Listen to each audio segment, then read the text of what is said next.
Espiritismo e Evangelho, com Gilton Carlos. Como o Espiritismo vê a questão do casamento? E a separação? Será que todo casamento foi Deus que juntou? E os sacrifícios da vida conjugal? Qual é o sentido espiritual? Essas são algumas perguntas sobre as quais iremos passar agora. Eu sou Gilton Carlos e aqui no Espiritismo e Evangelho nós falamos a você que gosta das ideias espíritas, dos temas de interesse da alma humana e sempre do Evangelho de Jesus. Hoje vamos falar nesse episódio sobre casamento, por um quarto de hora.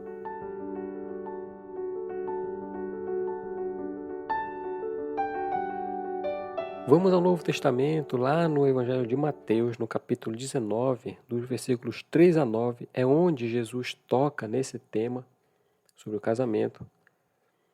E diz lá que os fariseus se aproximaram de Jesus e, na tentativa de enredá-lo em alguma trama, alguma coisa, perguntaram: será permitido a um homem despedir a sua mulher por qualquer motivo, separar dela, né?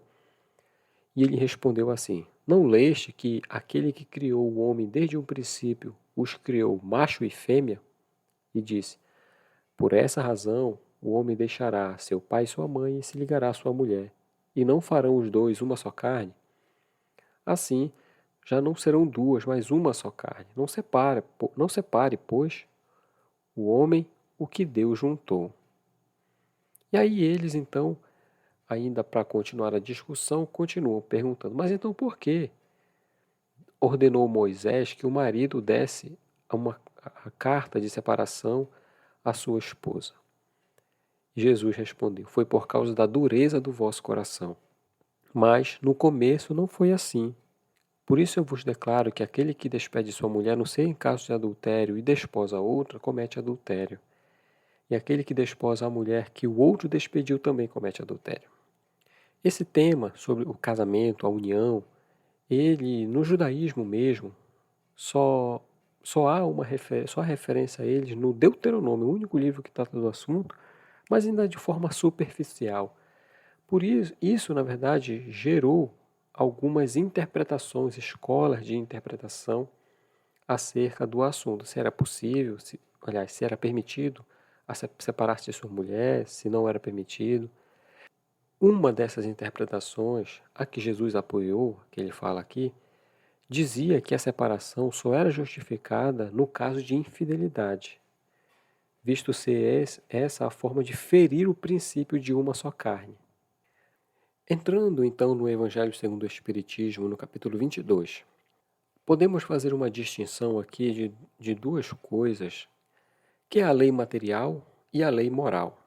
De ordem divina, a lei material refere-se à questão do macho e fêmea, que representa a necessidade de união para a procriação, porque é assim que a humanidade se perpetua encarnada. E é assim que os espíritos têm a oportunidade de reencarnar. Então essa aqui é a primeira coisa, é a lei material, macho e fêmea. Há uma outra, que é a de ordem moral, outra lei divina, no qual reside a lei de amor. É no trecho em que ele fala: por causa da dureza do vosso coração. Deus estabeleceu que a união fosse não somente pelos laços da carne, mas também pelos laços da alma. Daí, então, a afeição mútua, o carinho e o amor pudesse ser aquilo presenciado no casal, transmitido aos filhos.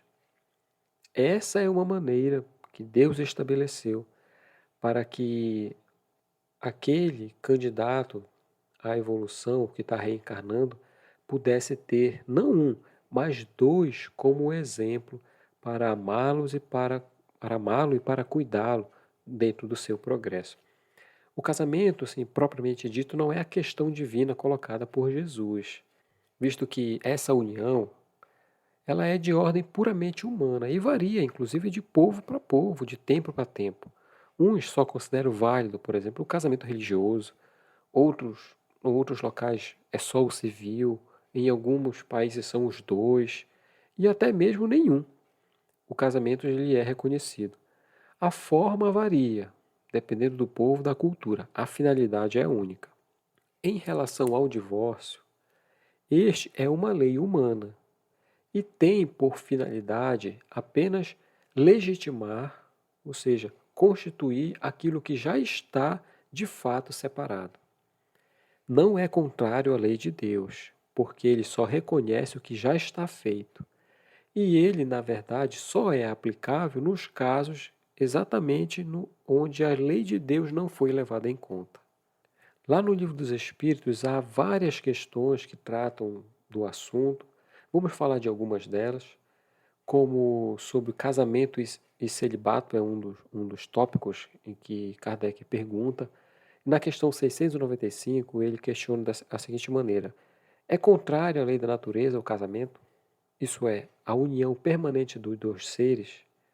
E os espíritos respondem: na verdade, o casamento ele é um progresso na marcha da humanidade. Aí na questão seguinte, 696, pergunta a ele, então, qual é o efeito que ia ter na sociedade se abolisse o casamento? Na questão anterior eles disseram, se é uma marcha de progresso, a abolição do casamento seria uma regressão, colocam os espíritos, à vida dos animais. O casamento ele constitui um dos primeiros atos de progresso nas sociedades humanas, porque ele estabelece a solidariedade fraterna e se observa entre todos os povos, embora as condições sejam diversas. A abolição, portanto, do casamento nesse sentido seria regredir a infância da humanidade, Kardec coloca assim, e colocaria até mesmo o homem abaixo de certos animais que dão exemplo de uniões constantes. Outro ponto, tocado no Livro dos Espíritos, a poligamia. Qual das duas, pergunta Kardec, a poligamia ou a monogamia, é mais conforme à lei da natureza? E os espíritos respondem o quê? A poligamia é lei humana, cujo sumiço ou abolição marca um progresso social. O casamento, do ponto de vista de Deus, tem que se fundar na afeição dos seres que se unem. Na poligamia não há afeição real, apenas sensualidade. Aqui, os espíritos colocam do seu ponto de vista, fundamentam bem a união e explicam que nos casos de poligamia, o que predomina é o egoísmo, o sensualismo. Que tudo isso pode trazer de implicações em nossas reflexões. Entender, primeiro, que o casamento significa união para o progresso comum. Muitos espíritos se unem pelas simpatias que trazem de outros tempos, de outras vidas. Poderia até, eu mesmo aqui, em dois tipos resumir. Os que se unem, dentre outras coisas, para aprenderem a se amar, e os que se unem para, dentre outras coisas, fortalecerem os laços de amor que já iniciaram a desenvolver entre si. Cumpre, por isso, termos em mente a lição de Jesus acerca da lei de amor. Essas incompreensões, muitas vezes até humilhações, falta de reconhecimento, desprezo e qualquer outras coisas que a gente experimenta numa experiência assim, podemos encarar isso como meios justificáveis para terminar, para separar, divorciar. Com Jesus, no entanto, podem ser vistos como oportunidade de crescimento espiritual na direção da humildade e da caridade. Vou lembrar aqui a história. Humberto de Campos conta isso aí no livro Boa Nova com bastante detalhes, falando de Joana de Cusa. Joana, esposa de um homem, intendente lá da corte de Herodes, chamado Cusa, possuía, diz ele, uma fé verdadeira. Mas apesar disso, ela não conseguia deixar de experimentar certos dissabores dentro da sua casa, porque o seu marido não aceitava o Evangelho, não tolerava Jesus. E considerando essas suas dores, essas suas dificuldades que vivia no casamento, ela procurou Cristo um dia qualquer, enquanto ele estava descansando lá na casa de Simão Pedro, e falou da longa série de amarguras e padecimentos que ela vivia. Ao ouvir tudo, Jesus retorna a ela, dizendo: Joana, agradece antes de tudo ao Pai, porque ele te julgou digna do bom trabalho desde agora. Se o teu esposo não te compreende a alma sensível, um dia ele vai te compreender. Ele é leviano e indiferente? Ama-o a si mesmo. Afinal, não te acharias ligada a ele se não houvesse para isso uma razão justa. E ela, recebendo essas orientações, mas pensando ainda nas resistências e na dureza do seu marido em relação às verdades do Evangelho, pergunta ao Jesus assim: eu não teria o direito de lutar para impor as suas verdades a ele? E Jesus esclarece que a sabedoria de Deus não extermina as paixões, ele as transforma. E muitas vezes aquele que semeou o mundo de cadáveres desperta para Deus através de uma única lágrima. O pai não impõe a reforma aos seus filhos, mas os esclarece no momento oportuno. Recebido essas orientações, ela segue sua vida, dedicada através da fé e da crença que ela esposou com Jesus naquele momento, e passa o tempo.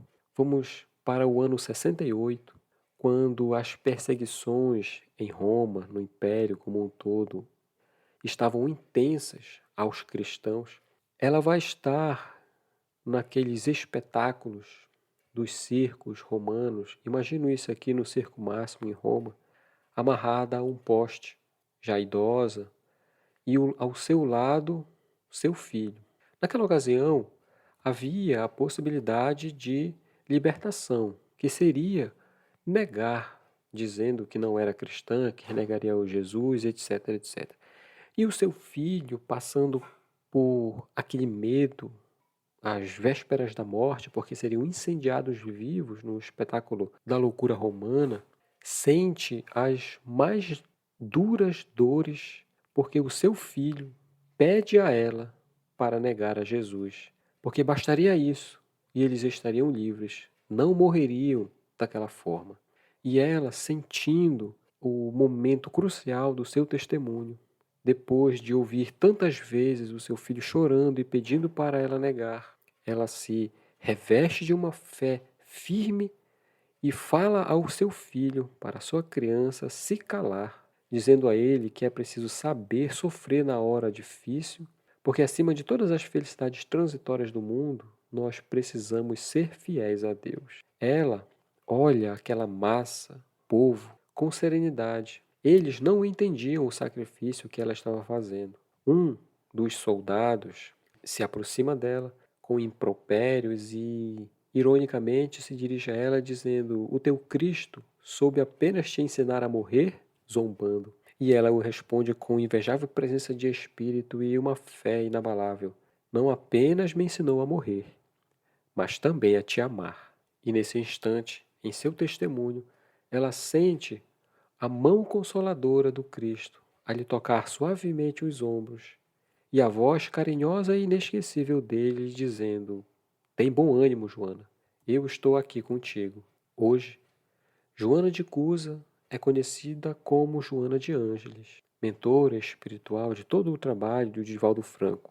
O seu marido, Cusa, Divaldo relata que encontrou ele já na Europa, espírita, mas o descreve assim educadamente, com caridade, ele como sendo alguém ainda com os seus desafios evolutivos. Esse é um exemplo, dentre muitos, de que vale a pena viver com Jesus.